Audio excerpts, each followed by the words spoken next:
Assalamualaikum warahmatullahi wabarakatuh. Perkenalkan, nama saya Eka Ayu Gustiawati dengan NRP 0919040001 dari kelas D4 TO 5A. Di sini saya pertama-tama akan menjelaskan tugas satu dari mata kuliah Data Mining dan Statistika Teknik yang telah dirangkum dan dijelaskan secara merinci oleh Ibu Nurvita Arumsari, SSI, MSI melalui LMS, yakni materi pengantar statistika. Kemudian finalnya yaitu sebagaimana mestinya ada tugas yang terlampir untuk mengisi aktivitas LMS dan aktivitas mahasiswa maupun mahasiswi. Nah, tugas yang pertama dan tugas di pertemuan pertama ini adalah satu, lakukan random data sesuai dengan tutorial yang telah diberikan pada slide 2, link tertera, sebanyak 100 data dengan upper 0,9 dan lower 0,1. Nah, kita mulai aja dari yang nomor 1 ini. Kita buka aplikasi Minitab. Di sini saya menggunakan Minitab 18. Kemudian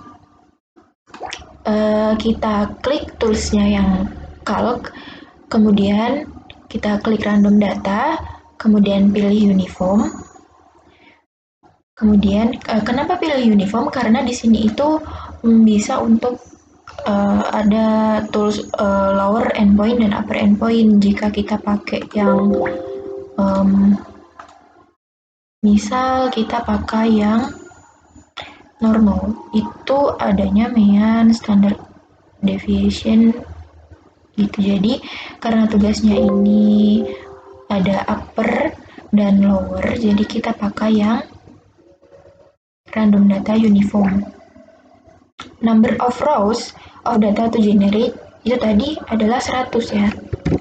Kemudian store in column, karena kita hanya pakai satu kolom nantinya, maka di sini akan dituliskan C1. Lower endpoint-nya 0,1 dan upper endpoint-nya tadi 0,9. Nah, ini untuk store in column. Jika kita mau pakai kolomnya sampai misal C2, C3, C4 itu nanti berarti C1 sampai C4 seperti itu. Karena di sini kita hanya niatnya memakai C1, maka di sini hanya C1 dan klik OK. Ditunggu, nanti akan muncul 100 data. Kita cek dulu. Ini pas 100 data. Nah, kemudian kita lihat lagi. Yang kedua, data hasil random diset sebagai variabel daya PV dengan satuan KW. Di sini kita tulis saja langsung daya PV KW. Kita geser aja biar kelihatan bagus.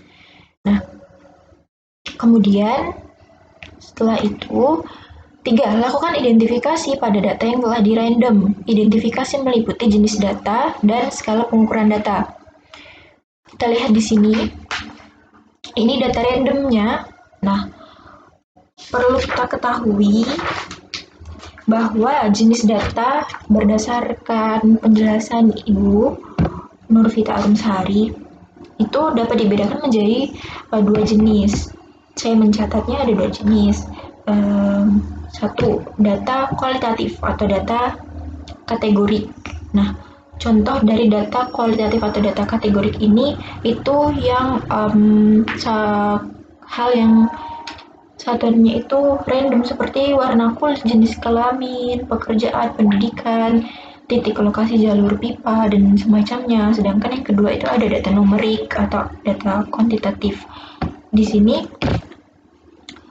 contohnya tinggi badan, usia, nilai mata kuliah, temperatur ruangan, panjang pipa, diameter pipa yang mana memiliki satuan kuantitatif atau nilai di dalamnya. Kemudian kita identifikasi aja dari data random ini bisa digolongkan ke dalam data numerik karena memiliki satuan kuantitatif dan nilai. Nah, kemudian untuk skala pengukurannya akan kita identifikasi di sini. Perlu kita ketahui skala pengukuran secara umum itu ada 4, nominal, ordinal, interval, dan rasio. Di mana nominal dan ordinal itu untuk data kualitatif, sedangkan interval dan rasio itu untuk data numerik.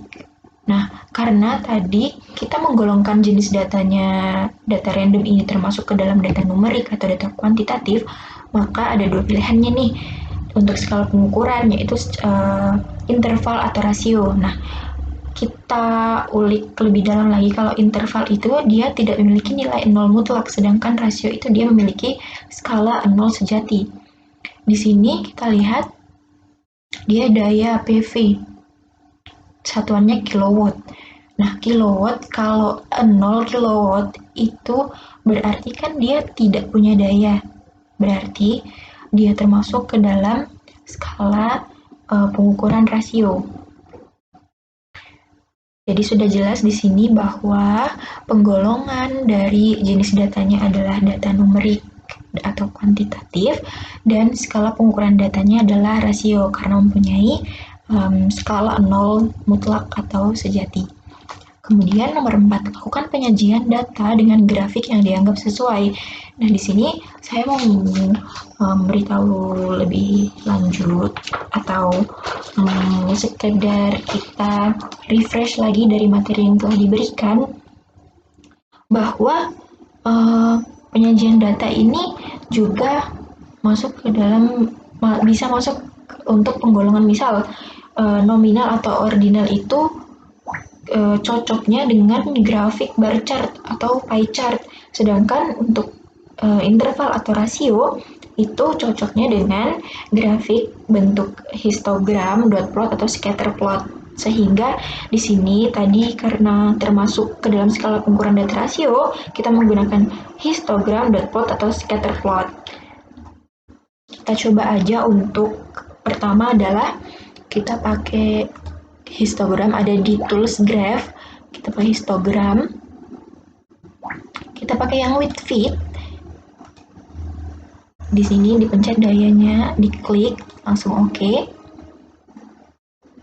Nah, ini tertera sangat jelas histogram of daya PV-KW. Ini ada frekuensi di sumbu Y-nya dan ada daya PV-KW di sumbu X-nya.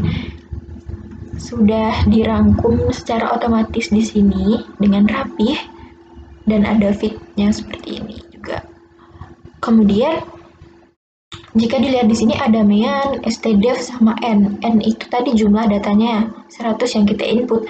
Kemudian sudah otomatis terhitung mean atau rata-ratanya itu berapa. Jadi bisa langsung dilihat dengan jelas di sini. Kemudian ini histogram. Kita coba untuk dot plot. Graph dot plot. Kita pakai yang simpel aja.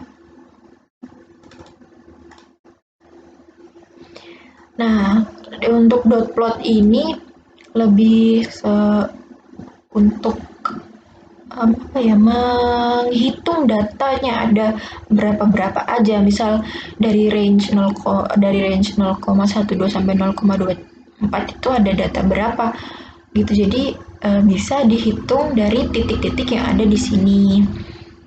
Tuh. Kemudian yang ketiga, pilihan yang ketiga itu ada scatter plot. Kita coba. Scatter plot di sini itu lebih berbeda karena ada Y variables dan X variablesnya. Misal Y-nya nanti bisa pakai daya dan X-nya ini bisa diisi dengan series. Misal seriesnya 1 sampai 100 gitu. Jadi di sini saya akan lebih memilih untuk memakai histogram atau memakai dot plot agar lebih sederhana dan lebih cepat. Nah, karena tugas satunya sudah saya lakukan dan saya simulasikan di Minitab ini, maka untuk tugas selanjutnya adalah saya akan mengupload video yang saya buat ini ke LMS dengan